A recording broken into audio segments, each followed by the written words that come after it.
Bismillahirrahmanirrahim. Assalamualaikum warahmatullahi wabarakatuh. Pemirsa yang dirahmati Allah, marilah kita simak ceramah dari Buya Arus Yasin dengan tema tahapan-tahapan dalam berzikir. Sebelumnya marilah kita bersolawat terlebih dahulu. Allahumma sholli ala Sayyidina Muhammad wa ala ali Sayyidina Muhammad. Selamat menyaksikan. Baik, ikhwah saudara sekalian, insyaallah pagi ini kita coba mengambil berkah membedah kitab Manazil As-Sairin. Kitab ini ditulis oleh Imam Al-Harawi, ya, menjadi salah satu kaedah-kaedah dalam memahami tahapan-tahapan perjalanan rohani. Apabila tubuh ini berjalan, maka sebenarnya rohani kita juga jalan. Apabila rohani tubuh ini mengalami perubahan dari kecil, jadi anak-anak, jadi remaja, jadi tua, rohani kita juga mengalami perjalanan. Ya. Salah satu perjalanan penting dalam rohani kita adalah zikrullah, mengingat Allah. Kalau ingat Allah, yang diingat apa? Apa yang ingat? Loh, Allah bukan ciptaan. Nama. Jadi ingat Allah itu ingat nama. Gitu. Itu menyebut namanya. Rindu. Kalau dirindu berarti Anda yang dirindu. Terbayang nggak objeknya? Anda kayak mampu membayangkan Tuhan? Enggak. Kenapa tidak dapat dibayangkan Allah itu? Karena Allah bukan benda. Bukan sesuatu yang dicipta. Justru dialah pencipta. Oleh karenanya, kita sebagai ciptaan Allah tidak sanggup menembus mengingat zatnya Allah. Yang kita sanggup hanya mengingat namanya, terhubung kepada sifatnya. Ya? Oleh karenanya, jangan pernah berpikir kita ini sudah benar-benar berzikir. Ya? Jangan-jangan zikir kita ini belum zikir, masih nyebut-nyebut, masih seperti burung beo. Ya. Nah, insya Allah pagi ini kita akan ambil dari kitab Manazil Sairin, bab ke-47, bab Az-Zikr. Ini pendek ya, berumus-rumusan, dia penting sekali. Sebenarnya zikir kita sudah sampai tahap mana? Ada 3 tahapan zikir yang mesti disadari seseorang, dan dia harus tahu zikirnya mana. Supaya kita ini tidak merasa berzikir. Supaya ini orang-orang seperti kita ini tidak merasa, zikirku sudah cukup. Ya, aku ini sudah sering haji umrah, aku ini sudah zikir pagi sore, sudah zikir sholat jamaah. Ini banyak yang berpikir seperti itu. Ya. Apa kata beliau? Sebelumnya mari kita baca suratul Fatihah. Kita hadiahkan untuk Nabi Muhammad sallallahu alaihi wasallam, dan pengarang kitab ini Al-Imam Al-Harawi. Al-Fatihah. Ya al-mu'min sayyid siratal mustaqim siratal ladzina an'amta 'alaihim ghairil maghdubi 'alaihim waladdallin. Arif kita aja. Biar enggak apa. Qala Allah Ta'ala wadhkur rabbaka idza nasita. Ikhwan ulang. Wadhkur rabbaka idza nasita. Suara asli aja, Bang. Tauhid. Wadhkur rabbaka idza nasita. Ini surat Al-Kahf ayat 24 ya. Gak usah pakai suara asli aja ya. Wazkur. Apa arti wazkur? Sebutlah. Itu arti pertama. Sebutlah Tuhanmu jika kamu lupa. Ya sudah. Ya. Khalas. Arti kedua, ingatlah Tuhanmu jika kamu lupa.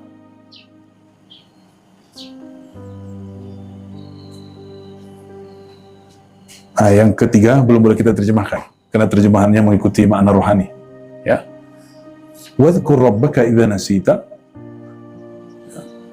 Imam Al-Harawi mengatakan, idza nasita ghairahu wa nasita nafsaka fi dzikri. Zikir sebenar zikir itu, nah ini perhatiin, zikir itu bukan nyebut-nyebut. Itu ritual zikir. Itu ritual zikir. Sedangkan hakikat zikir bukan itu. Apa hakikat zikir? Idza nasita ghairah.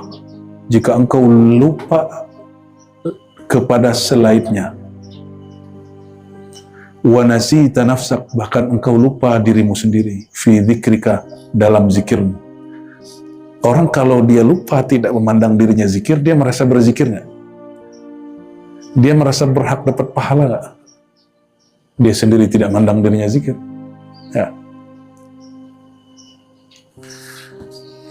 Jadi kalau zikir, yang terjadi kalau zikir gimana? Mulai mata merem, pikiran kemana-mana nggak?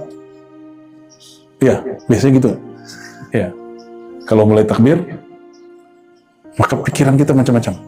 Nah, maka zikir itu, zikir level 1, melupakan semua itu. Bahkan melupakan diri sendiri. Kok susah zikir ya? Nah, merupakan itu. Nah, bagaimana cara pintas untuk itu?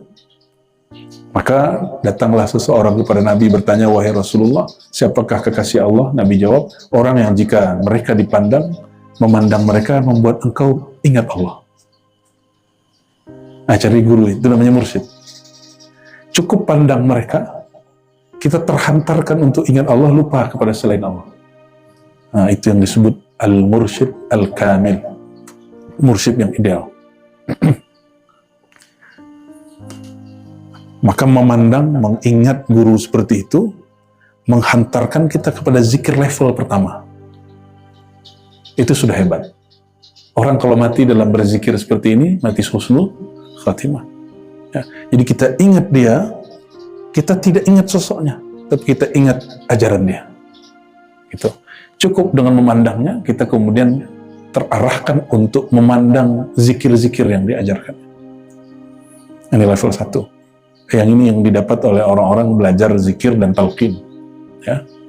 Oleh karenanya, mengambil baiat tariqat memang tidak wajib menurut Syekh Faqirullah Ibn Abdurrahman Al-Hanafi. Tapi belajar zikir hukumnya wajib. Baiat tariqat tidak wajib. Karena tariqat itu hasil ijtihad para ulama, tapi zikir itu bukan ijtihad ulama, perintah langsung dari Allah Subhanahu wa taala. Nah, oleh karenanya zikir level 1 itu fana fi syekh. Orang cinta kepada gurunya. Jadi kenapa zikir itu nggak pernah bekerja? Karena belum punya guru. Kenapa zikir belum berefek? Karena zikirnya belum punya mursyid. Dan belum cinta kepada mursyidnya. Nah, ini bukan cinta syahwat, nah ini cinta nur. Cinta dia karena mencintai Allah Subhanahu wa ta'ala. Kita sulit membayangkan bagaimana cinta kita nanti kepada Rasulullah kalau belum bisa belajar mencintai guru. Karena guru itu pewaris Rasulullah Shallallahu Alaihi Wasallam. Sulit dibayangkan bagaimana Abu Bakar berkorban untuk Nabi, semua hartanya, bahkan putrinya dikasih untuk Rasulullah. Itu kalau orang belum punya pengorbanan kepada gurunya. Ya, nggak disuruh antum nyerahin putrinya ke aneh, bukan, nggak. Ini cuma ilustrasi aja, kias ya. Oleh karenanya, mulailah ya mencintai guru dengan mengirimkan doa suratul Fatihah ya. Nanti akan mulai muncul tuh rasa rindu kepada guru, itu awal zikrullah. Nah, itu ngikutin hadis tadi. Man idza ru'u, orang yang jika dipandang, diingat, dikenang, menghantarkan engkau ingat kepada Allah. Jadi kalau orang banyak teori sholat khusyuk, ya nggak apa-apa lah, itu teori mereka lah. Ternyata Rasulullah sudah berikan panduan mudah, cara mudah khusyuk adalah punya guru. Ya, maka kita tidak mempersoalkan ketika ada satu aliran Thariqah di Naqsybandiyah, Syekh Qadrun Yahya, ya beliau mengizinkan muridnya memandang wajah dia, foto dia. Ya, cuma orang tidak paham dianggap itu khurafat. Ya. Dan kalau orang Banjar itu suka ingat abah guru sekumpul dipajang di rumah. Ya. Bahkan ada yang melukis Datuk Kelampaian. Ya. Itu kan untuk koneksi cinta kepada Sang Wali Allah. Ya. Apakah itu boleh? Ya, bagi orang yang membolehkan foto, gambar, maka itu tidak masalah. Tapi yang mengharamkan foto gambar ya sudah nggak bisa pasang di rumahnya. Ya, foto pakai matanya, simpan di hatinya. Ya.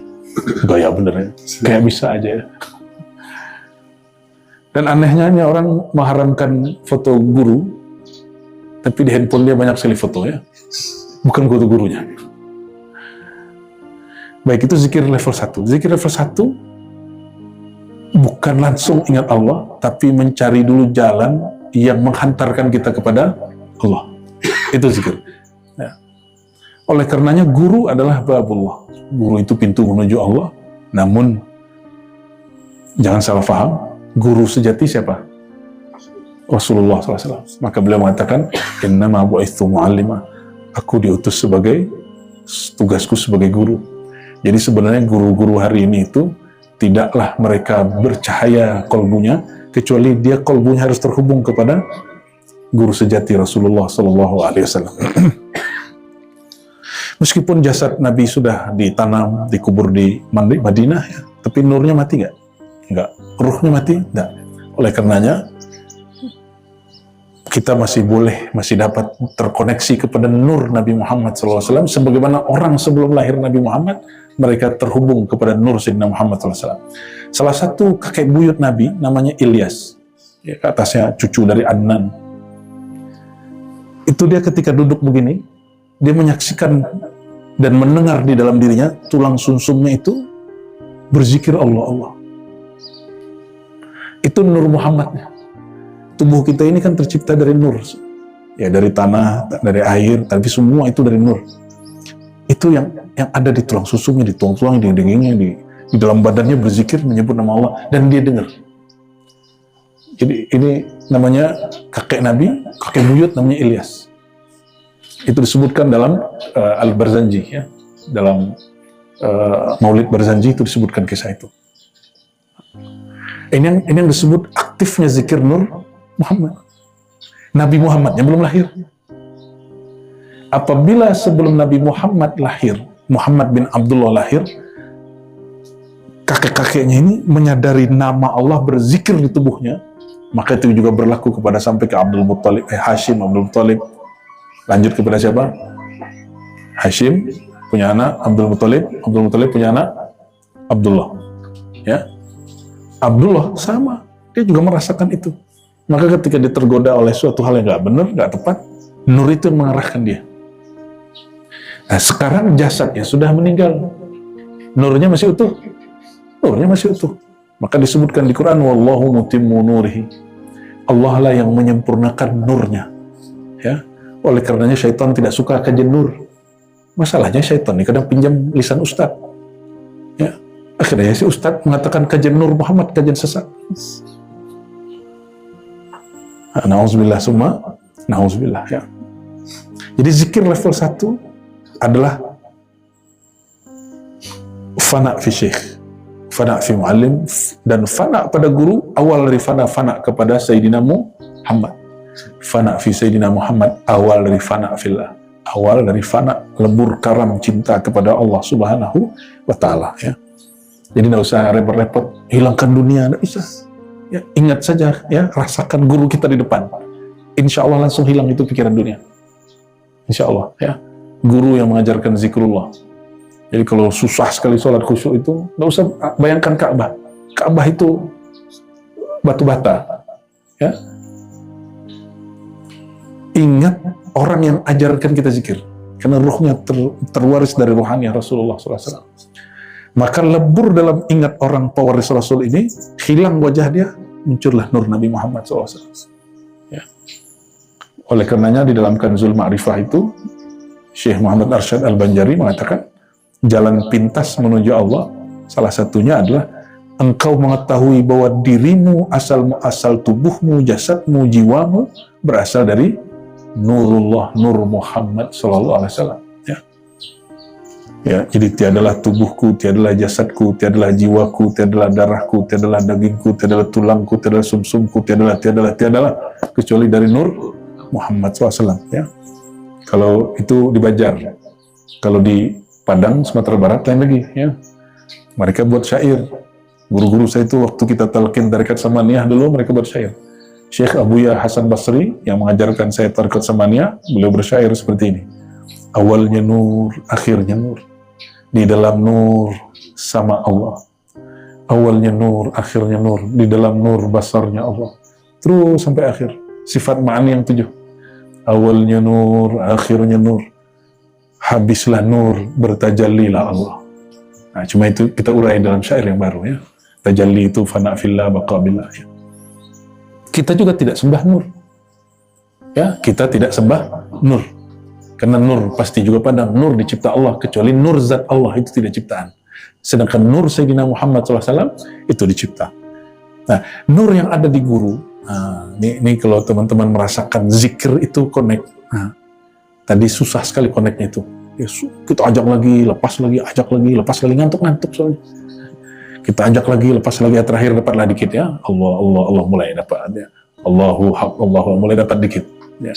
Udah dapat dikit, udah kita stop aja daripada terlepas lagi. Ya, kayak orang lagi main saham atau Bitcoin ya. Pas lagi naik dikit udah ambil aja daripada turun lagi. Ya. Jadi mimpin zikir itu nggak hanya asal mimpin, dia harus bisa menangkap ya, dengan izin Allah getaran kolbu orang. Ini kolbu nggak bergetar nih. Nah, gimana biar bergetar sebagian besar, yang lain nggak bergetar juga nggak apa-apa. Saat Anda nggak connect dikit, udah stopin supaya rasanya tidak hilang. Ya, jadi zikir itu yang penting sesaat. Kenapa zikir itu 33, 100? Belum tentu terima semua. Mungkin yang nomor 33 aja diterima. Dari 100, dari 1 sampai 99 tidak terima. Yang diterima yang ke 100. Ya, biasanya begitu. Kata Nabi, ini kias nih. Walaupun dia tidak cocok, kata Nabi kalau kamu makan, ada remahan. Ya, bahkan ada yang lengket-lengket di tangan. Jangan langsung dibuang, dicuci. Ya, diambil dulu makan. Bukan dijilitnya, itu bukan. Ya, diambil dengan elegan. Siapa tahu di situ ada berkah. Ya, maka zikir itu yang penting ada koneksinya. Langsung kita ambil. Ya, jadi mirip-mirip begitulah. Terus gimana cara tahunya? Itu pengalaman guru-guru lah itu. Beda guru, beda pengalaman ya. Beda mursyid, beda makom deh. Nah, level zikir level 2, summa nasita dzikraka fi dzikrika.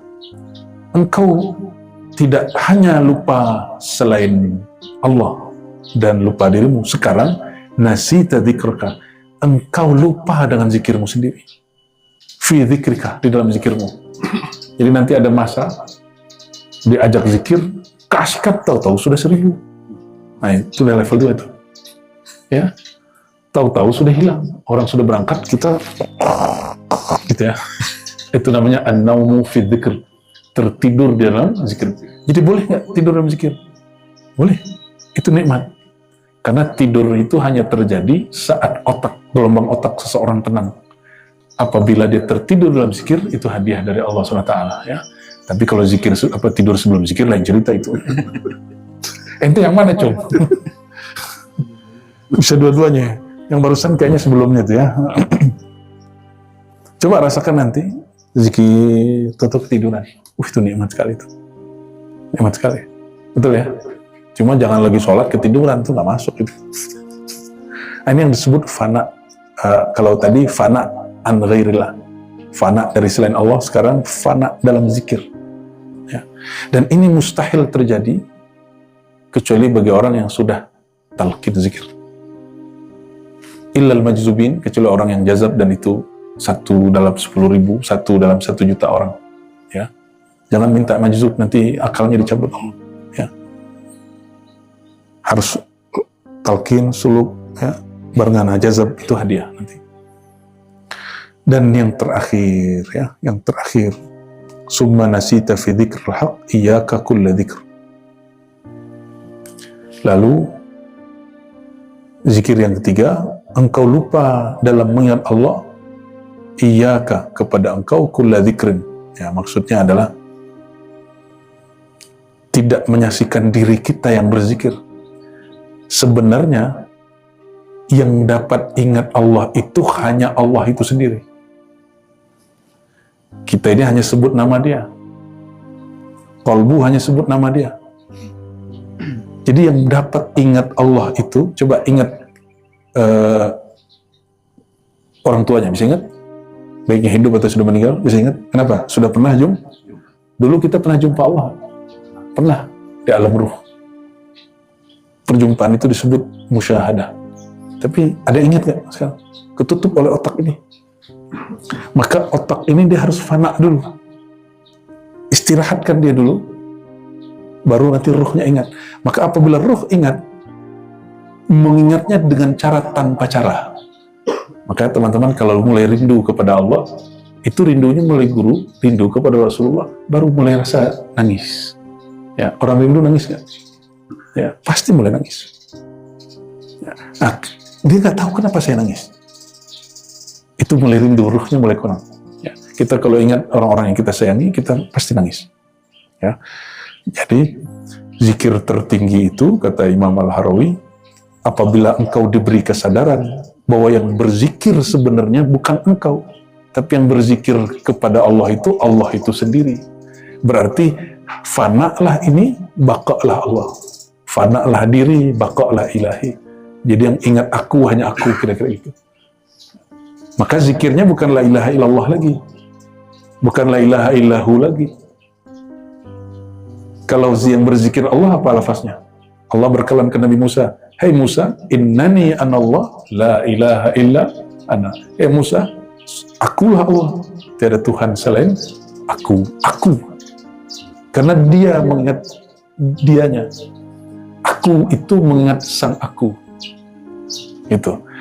Kesadaran kepada keakuan Allah itu mustahil terjadi kecuali menghancurkan keakuan ini. Jadi mohon maaf, mau sudah berijazah tarekat, mau udah mursyid, mau udah kata wali lah kata orang, tapi kalau masih menyisakan dalam diri ini aku yang berzikir, aku orang tarekat, aku orang hebat Nur Muhammad, aku orang berilmu, aku masih ada akunya diri ini, orang itu tidak akan merasakan zikir sang maha aku. Ya, nah semoga ke depan ikuti saja guru-guru kekasih-kekasih Allah, karena kekasih itu lebur dalam cinta kasihnya. Maka tiadalah aku dia kecuali aku kekasihnya. Jika benar kita sayang kepada Rasul, tiada lagi aku diri kita, yang ada akunya Rasulullah SAW. Dan Rasulullah adalah orang yang paling lebur keakuannya dalam kemahaakuannya Allah SWT. Maka ada ungkapan, wa fi sirri ana. Di dalam sir itu engkau punya kesadaran. Bukan engkau lagi yang menyebut, bukan engkau lagi yang mengingat aku, hanyalah aku. Allahumma a'inna ala dzikrika wa syukrika wa husni ibadatik, ya Allah, bantulah kami mengingat engkau, dan ya Allah, mana mungkinlah kami mengingat engkau, yang dapat mengingat engkau hanyalah engkau. Berilah kami kesadaran bahwa yang mengingat engkau hanyalah engkau, ya Allah. Allahumma a'inna ala syukrika, ya Allah, bantulah kami mensyukuri nikmat engkau, bantulah kami merasakan memandang bahwa yang maha memberi hanyalah engkau, yang maha menguji hanyalah engkau, dan tiadalah ujianmu kecuali pemberianmu, dan tiadalah pemberianmu kecuali juga ujianmu. Allahumma inna ala husni ibadatik, ya Allah, terakhir mohon bantulah kami untuk menyempurnakan ibadah ke hadapan engkau, menyempurnakan kehambaan diri sebenar-benar hamba kepada engkau. Inna ala husnul khatimah, bantulah kami untuk husnul khatimah. Rabbana atina fid dunya hasanah wa fil akhirati hasanah wa qina adzabannar. Alhamdulillahirabbil alamin. Assalamualaikum warahmatullahi wabarakatuh.